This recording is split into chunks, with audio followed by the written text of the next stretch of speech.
You can be very rich, but you don't feel rich. I think the minute you started pointing out to how we are sitting, how we're looking, I think my body language changed. If we were to tell people what are the 3 reasons why they must pursue yoga in their life? Behind every action, there is a feeling that you're searching for. Yoga is not about asanas. Yoga is about exploring the brain. Yes, so you're someone who contributes to the society, who makes somebody's life better, and you support them in their journey.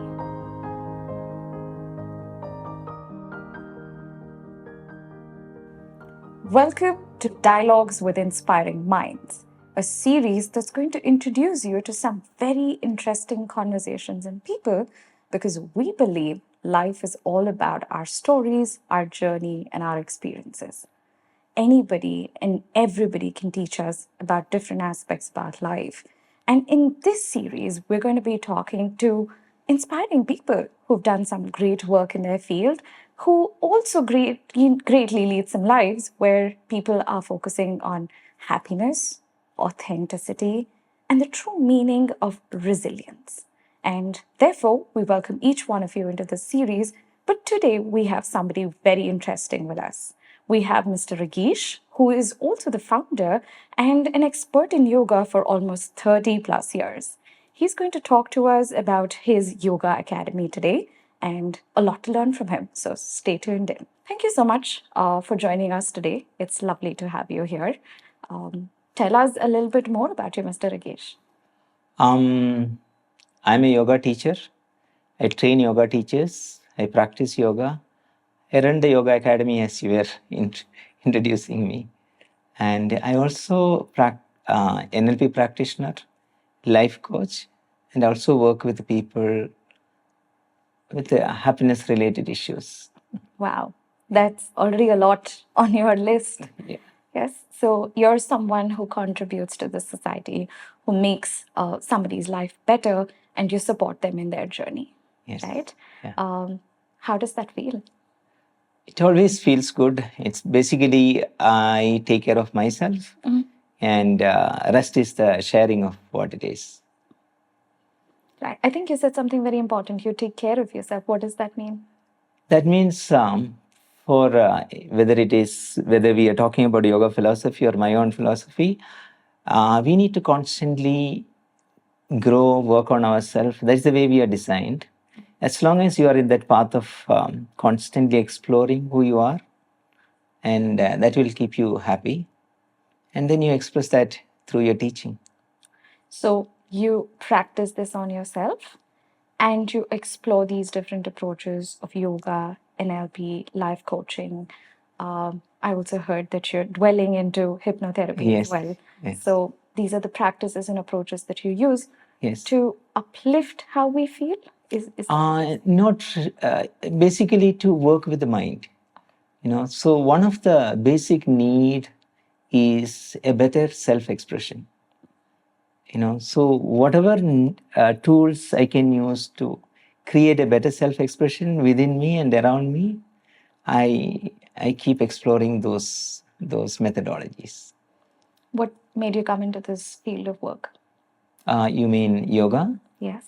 And all the approaches that you use. All right. See, I started yoga when I was 17, and it was just for fun. I mean, yoga. Heard about yoga? It has you get some powers, and you feel good about it. But that stayed only for 6 months, and I had to walk like 3 kilometers to go to the class, come back 3 kilometers. A 17-year-old is not so interested in that, walking every day for 6 kilometers. So, but when I was 20, I was depressed. I was unhappy. I don't know what to do with my life. Everything seems to be very, very challenging for me. And I used to remember how sad I was. Then somewhere from the mind said, okay, go and practice yoga. It might help you. Because it is you think about that in 90s, there is nobody, I don't know the word depression. Nobody, very rarely people use that word depression, and there is nobody to guide. So somewhere the mindset, go and practice yoga. So then I started practicing yoga seriously. And I used to practice morning, evening, and my life totally changed. I became very happy. I still remember those days when I walk outside the class, I feel so, so happy. And then I thought, if yoga can make me happy from a very sad, depressed state, I should see what it is and I should take it up as my career.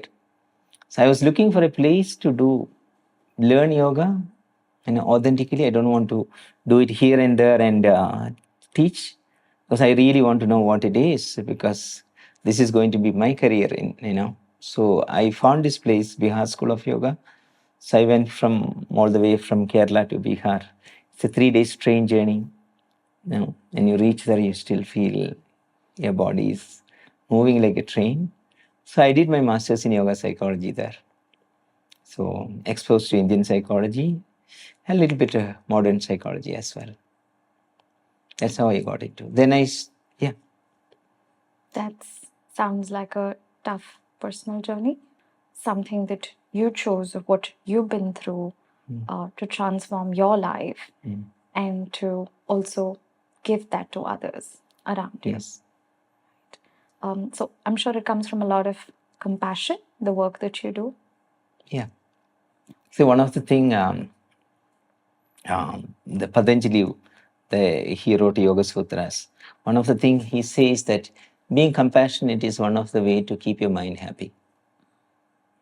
So there are methods of how you can actually keep your mind happy. So this is one of the principles he talks about. That's maybe 5,000 years back. So you're telling us that there is a direct connect between mental health and practicing yoga. How is it connected, the two of them? So it comes from the understanding that how do we experience the mind? So you experience the mind through physiology. So where is your mind? So any changes in the mind, you see the changes in the physiology. So when you can work with the physiology, with the yoga really works on, you change the mind. Because every change in the state of mind will create a change in the physiology. How does that happen? How does that happen? When you move the body, when you basically, one of the things we do is creating a sympathetic activation without the fear. So sympathetic nervous system can be activated without the fear as well. So we consciously activate it, which changes your energy level. So we can increase your energy in your system by movements and by engaging the muscles. That is one way of stimulation. That's not enough. So you create that stimulation in your system. You go to that extreme state of stimulation without the fear. But your body is so used to stimulate with fear. So that is one training we do, which a lot of times people don't understand. So how do you create a sympathetic activation without the fear and without confusing it with fear? That is why we need to consistently practice for some time. And then we go to an extreme state of relaxation. And we see this two part as the life. And once you can actually reach to these two extremes, and if you can constantly explore these two extremes, you take care of your physiology. Okay. In psychology, we generally call this as the exposure response prevention therapy. Once again? Exposure response prevention therapy, Okay. right? We expose you to the stimuli that brings you a lot of fear. We increase your tolerance towards the distress so that you have a range of emotions that you experience.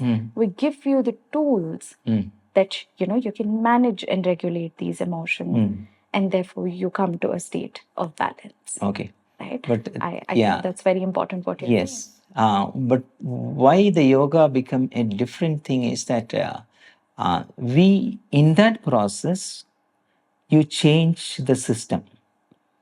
You change the whole body.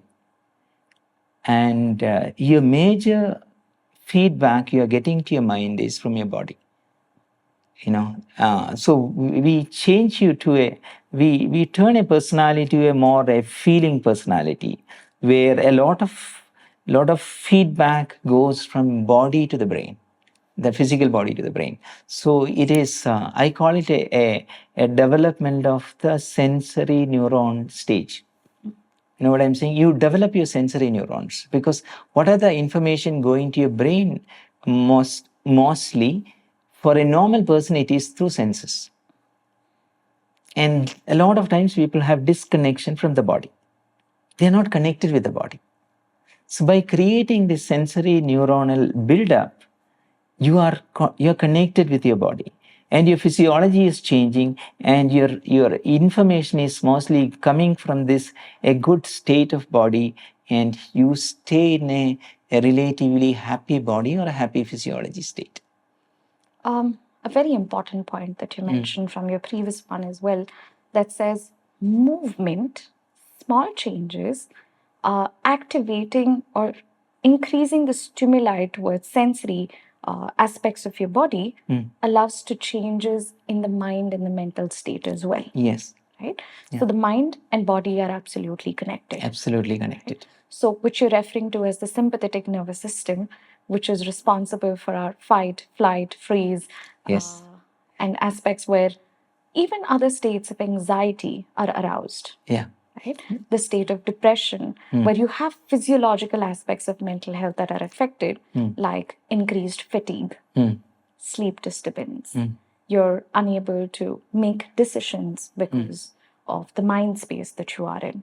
Problem solving becomes a difficulty. Your self-worth begins to come down. You have automatic negative thoughts that, a pool of overthinking that you are a part of. Right? So how does that help work with mental health? Many different ways. So first of all, one of the security you need is the energy security. That means if your energy is low, your system feels that you're not good at survival. So the movements create energy to make you feel secure within. There are many securities we talk about in yoga. So one of the major securities, what is your energy state? Because a person thinking negative most of the time, you can say 80 to 90% of the time is negative because they are not feeling secure. And here, the energy security is the most important thing, because behind your confidence, it's your energy. If you see that people who are energetic, they are more confident. It's a feeling. So if you look at it, most of the problems, right? The negative thoughts can be coming from my inability to face a problem. So, but the problem is the size of the problem, and the size of the energy is, you can say, inversely proportional. That means when your energy is small, problem seems to be easy to handle. What is energy? Energy is so one way is that like there are days you don't want to do anything. There's no drive to do things. So what drives your action is your energy. So whenever you have low energy, you don't feel like doing anything. So if you look at the people who are depressed, you see that they are on a low energy state. And one of the things that modern psychology is coming to is, which is, the body was never part of the, if you look at the earlier, 10 years back or 15 years back, the body was never part. Now the body is going to be very part of the psychology now, and it is going to be more and more, because when you understand how the yoga works, there are new, I think, few other words in the psychology they use for how you use the body. When you can use the body to increase the energy, a lot of issues will go.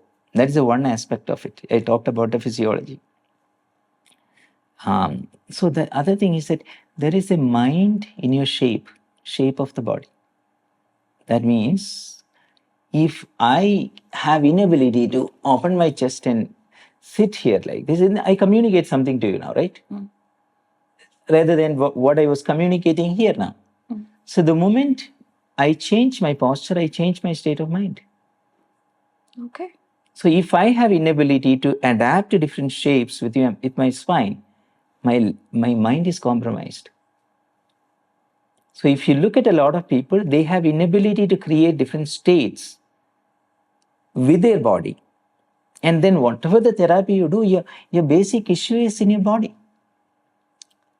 So if the body is not capable of creating that change in the shape, and if you are addressing somebody's confidence or negative mind, it will not go, because the shape and the state of mind is connected.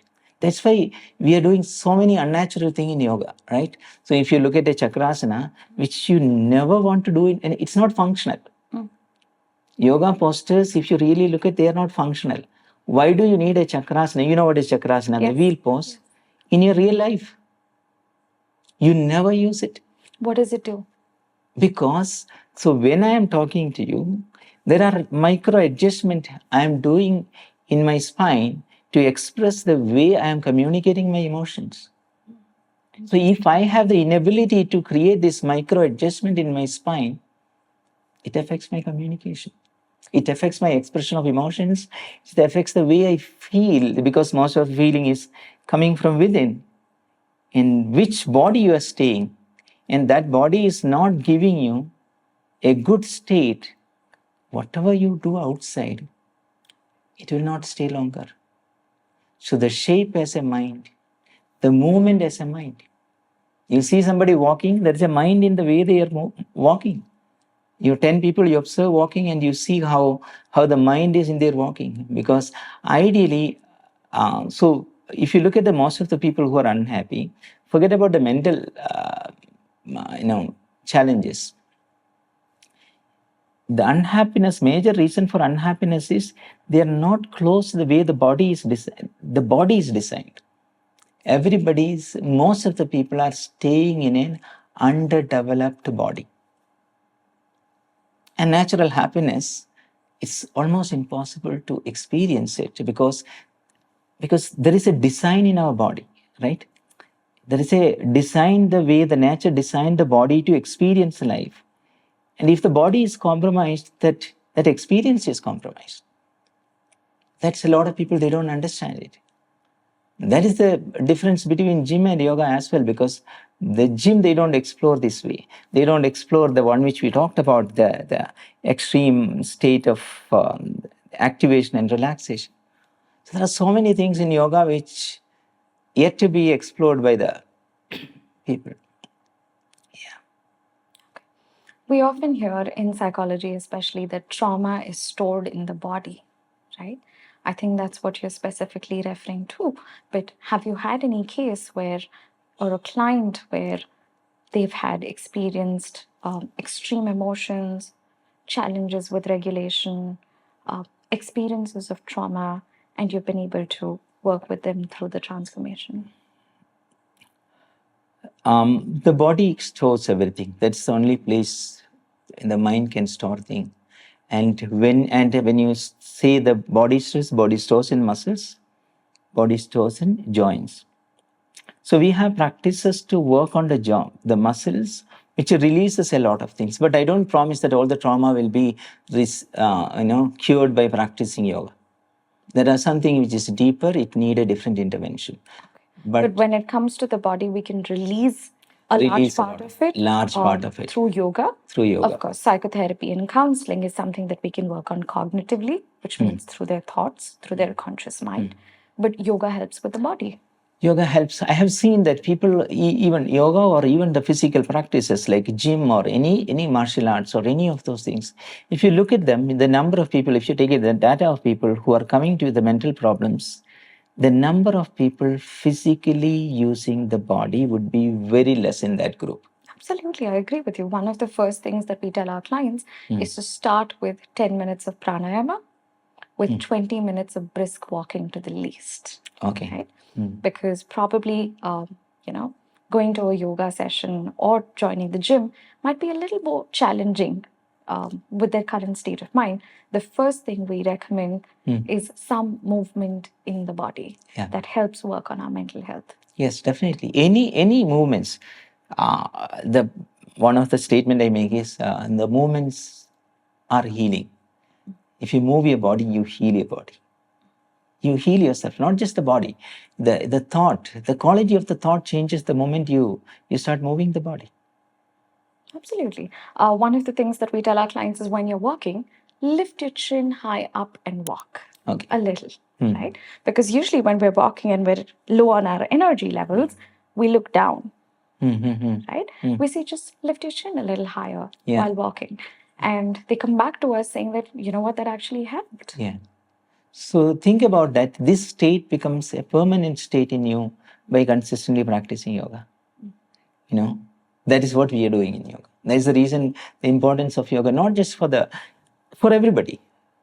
You know, to stay in a happy body, the body has to change. In the case of stress, depression, anxiety, we generally see there is a lot of tiredness and fatigue that people experience. So, are there some yogasanas that somebody could practice in order to bring some sort of release in different areas of their body? Definitely, they can practice. Generally, anybody, the first thing they should start practicing is asanas. But the relaxation will help. Working with the diaphragm will help. A lot of things can help. Relaxation is maybe if they are too tired. There's something which they can lie down without moving the body. Sorry, like 10 minutes or 15 minutes will definitely help. However, while all of this sounds like there are a lot of solutions around this, forming these habits become a challenge, right? And the habit is the routine, the discipline, the consistency to get ourselves to practice them. How can we motivate ourselves to practice yoga? The first thing is to commit to a group class where they can actually connect with people. Because, friends or family members, go to a place, create some connection with that so that your social need to connect also meets there. Then it becomes a habit. Otherwise, it is challenging and there should be too much problem within them to drive to action. Yeah. So it's basically, creating a habit. But, when you have problem, you take medicine regularly till the problems goes a little bit. Then people stop the medicine. The same thing here also. You see people coming for practice, they do 2-3 months sometimes, then they stop. It's not a very compelling thing for people to feel great. They can still manage. So it is difficult to create a habit. They need to connect with somehow. There should be, if you think about a habit, forming that habit, the understanding that whenever you change a pattern, because everybody has a habit. Being lazy and sitting at home also is a habit. Because we are all creatures of habits. So it is actually changing one habit to another habit. That is the reason that thing is there. But understanding that when I am trying to change a habit, there would be resistance from the system. And that resistance will not be there for long. And that understanding, creating that understanding, and then start practicing would be another way to look at it. So, starting with commitment, having an open, flexible mind, the approaches of yoga becomes important. And then when you start benefiting from the asanas, what else do we do in yoga? Asanas is one. What else do we do? The major thing is asanas now, because the rest of the practices are more mind developing practices. If you look at it, when you do asanas give you most of the benefits to manage the basic things. So, but the idea of yoga is not, the why the yoga is there not for it's actually a practice to develop your mind. Or you can say it is a practice to take control of your nervous system. We have practices to take control, to start with your 5 motor organs. So your legs, your arms, your vocal cords and lips, that's where you see the personality, your sex organs and excretory organs. This is the 5 major things that we take control of it. But most of the time this stays with these 2, the legs and arms, with asanas. And then we have a lot of practices to work on your diaphragm. Because if you look at this, your tone of your nervous system is in your diaphragm. Because the inability to move the diaphragm is a compromise of life. So we have a lot of practices to move and explore the extremes of the diaphragm, extreme movements of the diaphragm. And then we have a practice to take the autonomic control of the movements of the eyeballs and eyelids and the sneezing, or the vomiting. So we, in a real yoga practice, we take control of everything of your body, everything, because that is the science is about. Can you tell us a little bit more about how our breathing affects the way we feel? We have known that our level of oxygen and carbon dioxide levels influence the difference between the mind and the body and how it works. Can you tell us more about that? So we spoke about how the body affects the mind, and one of the most important muscle which regulate the mind is your diaphragm, because diaphragm decide the tone of the nervous system, the way you are moving the diaphragm. So if you look at your energy is coming from the movements of the diaphragm, because the diaphragm stimulates the nervous system, because your inhalation stimulates the sympathetic nervous system, exhalation relaxes the nervous system. So whenever you work on more on inhalation, your energy level naturally goes up. Whenever you work more on exhalation, you see that your body is going to relax. So when you work on the flexibility of the diaphragm, you are actually working on the state of mind. So even if you're not anytime, the state of mind and the diaphragmatic movements are connected. So if somebody has a flexible diaphragm, or a diaphragm which can actually approach the extremes, they would be able to experience the life in a better way. That means if I have an exciting state now, but if my diaphragm is not moving to that state, my excitement level would be low. My happiness would be compromised. So the diaphragm really plays an important role in the state of mind. And naturally, for sure, so one of the thing is that the ability of the diaphragm to move up is connected with your core muscles. And your core muscles are connected with your rooting and grounding. If you look at the people with anxiety, most of them have inability to lift the diaphragm up, or they have a weak core muscles, because your rooting, the practical grounding part of your body, is not supporting you. So that will lead to a mind which is not stable. So the diaphragm is connected with the mind that way as well. So, breathing exercises help in our anxiety levels? Breathing exercise will help in increasing the energy. On a particular work, if you do with the diaphragm, will help a lot in anxiety, especially working with exhalation. Because anxiety, there are different reasons for anxiety, but there are anxiety bodies. That means there are certain bodies anxiety naturally comes. And without working with that body, whatever they try, it is almost impossible. That's why a lot of modalities of therapy fails, because it is not dealing with the body. Because the body is not supporting the mind in whatever the method we are using, it will not stay.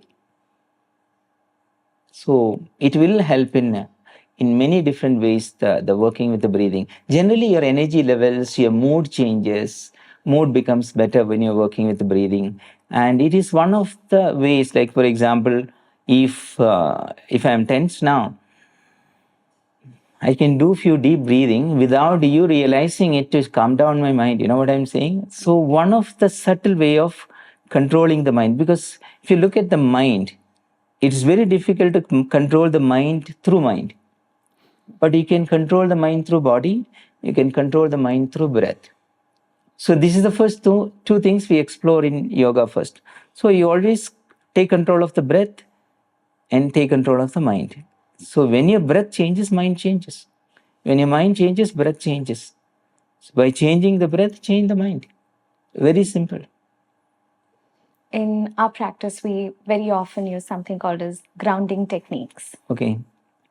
We use JPMR, we use body scan meditation, Okay. boxed breathing, are all different techniques that we use to practice to help the client ground themselves when in a difficult situation. Right?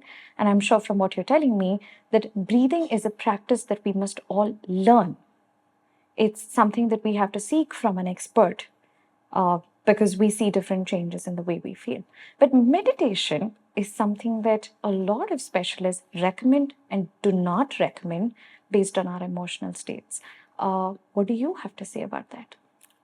So there is a pattern or tendency, at least with some people, to recommend meditation for all problems. Meditation is not solution for all the problems. The first thing is that a lot of times people do meditation for calming down the system. But a relaxation is enough. You don't need a meditation for calm down the system. But if you do meditation or even relaxation when the person is going through a period of sadness, depression, the grief, or low energy, these are all the places you need to stay away from the meditation. And why do you say that? Because meditation is a practice of internalization. So when you are internalizing without the energy, you end up in negative thoughts more, and you are reinforcing those negative thoughts. Because to take the mind inwards, you need energy. Without the energy, without feeling energetic, if you take the mind inwards, you will come out as more depressed, more unhappy, more sad, more lazy. All of it will come. So you're saying that overthinking increases, we go into a loop of thoughts, and we don't know how to manage the thoughts that we have. And therefore, you recommend that if you're in a very low energy state, do not meditate. Yeah. So instead, we practice movement. We increase Movement. momentum in the body. Yes. That helps us release these trauma stored centers in our body, Yes. especially the diaphragm that you recommended. True. And from there, we start working on our mind as well. True. There is something called as chakra centers in the body. Can you tell us a little bit about that? Okay. If I have to talk about the chakras, one thing is that I have to just give you a slight introduction before that, a bit of introduction. So, so your body has its own growth of 14 years, 15 years, or 17 or 18 years. So chakras are actually an evolutionary map of your mind. That means if you know, being in psychology, you know that the Maslow's the hierarchy of needs. So if you really look at it, the chakras are even more refined way of understanding the mind. You know, you deal with your security first. You know, you deal with your safety and security first. That is a primary thing for everybody. And that is the first chakra is dealing with. Then you need to deal with your pleasure, because pleasure controls, recreation controls, connection controls you. Then your major issue is coming from the identity. If you look at most of the problems, you can actually bring it down to the identity. So these first three levels are, three chakras is connected a lot with the mind. And then your higher chakras, like the heart chakra, connected with the love, compassion. The throat chakra is connected with your expression and your ability to communicate, and your ability, how the universe communicating to you. And then the Ajna chakra, which is the teacher, the guide, the guiding principle in you. And everybody, the chakras are active to certain action. People think that, okay, I need to, oh, no, my chakra is not active. No, that's not the case. But it is basically, you know, because a lot of people, they don't believe in chakras. Even if you don't believe, these are all the stages of mind development for you to live a better life. And we, in yoga, we see that there are certain points in the body which is so connected with it. So by working on this, but by just working on chakras, you're not going to change your chakras. That has to create a feeling in you. Until then, your chakra work is not going to help. So can we have a little more intention, more belief in the work that we're doing, and more consciously practicing that can bring about change? No. The intention which creates the feeling, the belief that creates the feeling, because ultimately what you need is, what you're really looking for is the basic thing you're looking for is a feeling, nothing else. Behind every action, there is a feeling that you're searching for. You can be very rich, but you don't feel rich. You can be very, immersed in pleasures, but you don't feel the pleasure within you. So what we need is a feeling state of all of it for you to feel that you're complete. And more the intention leading to the feeling. That's what, a lot of times people talk about the thoughts, what do you call that? The secrets, the book Secret, the law of attraction, right? So it is actually the feeling that creates the connection rather than the thoughts. So for us, for yoga, we say that thoughts are external. Thoughts are not internal. Your feeling is internal, and the feeling is more important, because thought level, I want to be more relaxed now. But if the feeling is not helping me to do that, I won't be relaxed. So most of the things that we see in life is feeling. Your focus is feeling. Your confidence is a feeling. Your courage is a feeling. You take what? Everything is a feeling. Thought is just an external thing. So we give more importance to the feeling. So the feeling, yeah. We also know about mudras in yoga, and very often we have seen high-performing individuals, adapting to certain kind of postures and mudras and gestures in their body that make them feel differently. Can you tell us a few? Okay. Can you actually show us a few? So one of the things which which is very, very, very important in yoga is not the mudra of the hand. The mudra of the hand has a limited exploration. But if you look at the eyes, right, the movements of the eyeballs and the part of the brain you're connected, your accessing is connected. That means whichever part of the brain you want to access, you move the eyeballs to that direction. So one of the most important mudra in yoga is, we call it Shambhavi mudra, where we take the eyeballs to a very unnatural place.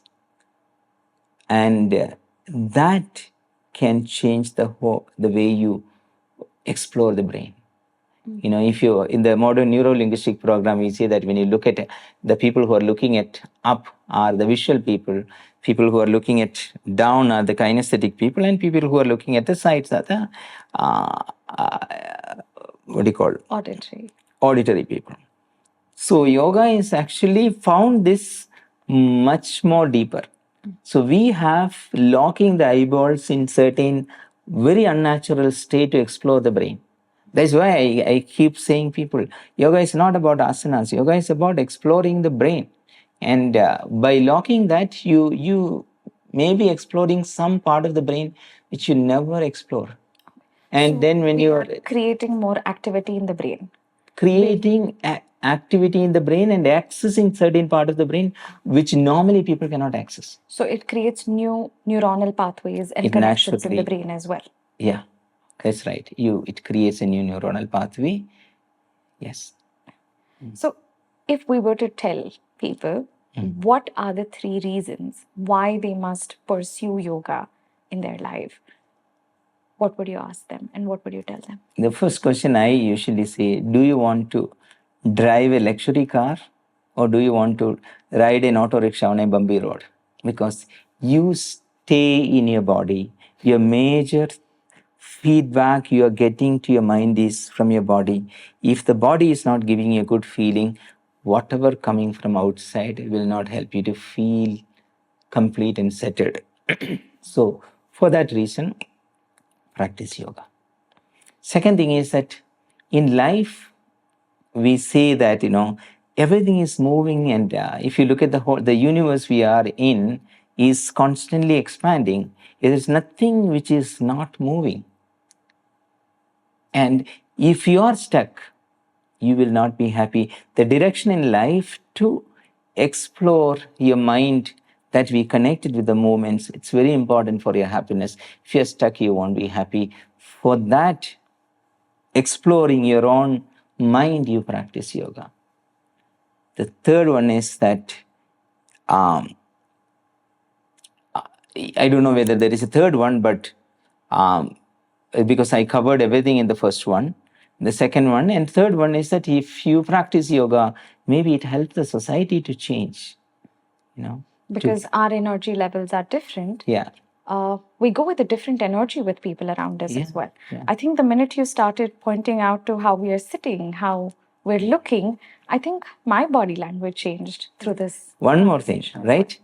See, there is no time I'm not communicating to you, and that is mostly a non-verbal communication, because my non-verbal communication is creating a non-verbal communication from you to me. And my response, how I get response is how I am keeping my body. And if my communication is not good to you, that is what you're going to pick up, and that is the response you're going to give me. So to change the way people connecting with you change when your body changes. We call that often as mirror neurons. Yeah. The example of if I start yawning right now, the likelihood is that you're going to yawn, Yes. right? And the same way with our body language as well. Yeah, So that's true. if, say, I'm making a sales pitch, it depends on my body language. Yeah. If I want to talk to somebody about what they're grieving and they're going through, maybe I bend forward a little to show some empathy. Yeah. Right? So in a neuro-linguistic program, we call it mirroring and matching, or pacing with the other person as well. So we can also change the kind of relationships we have, the energy that is there around us, and what we create for people around us becomes very important. Yes. And that power we can have with yoga. Yes, totally.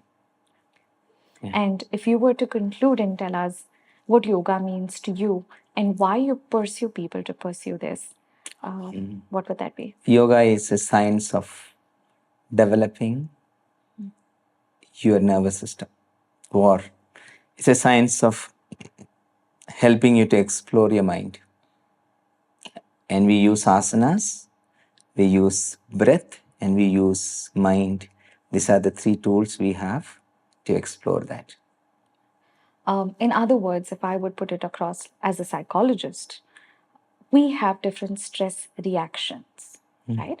And if we encounter multiple negative circumstances in our life, we pick up a pattern, right? Now, I want to be confident, but my pattern is to have low self-worth, example, right? Now, my body has picked that up. Yes. And therefore, we get into the patterns of stress reactions like fight, flight, freeze, or fawn. And it becomes so difficult for us to remove those patterns. But from what you're telling us today, I think yoga is something that can help us unstuck, move away from those patterns, listen to our body, and be available to it. The minute we are available to it, a lot of it automatically heals. Right? One common practice that we use is we keep our right hand on our chest, our left hand on the abdomen, and we continue to breathe. And we say, I'm available to you in my body. Right? Because we say that the gut is the second brain, and we help with the breathing. We know that it helps us relax, come to a calmer state. And then when we view life and the perspectives around us, it automatically shifts, it automatically changes. So thank you so much for having this conversation today with us. Want to talk a lot more, want to explore a lot more, never discounting the fact that the mind and body aren't two different things. Right? Yes. So if one way we want to work and change our life, we can start with the body, and that will shift the way we look at the world and problems around us. Yes. Thank you so much for being with us today. It has been a lovely conversation. Thank you. Nice talking to you. Thank you for inviting me.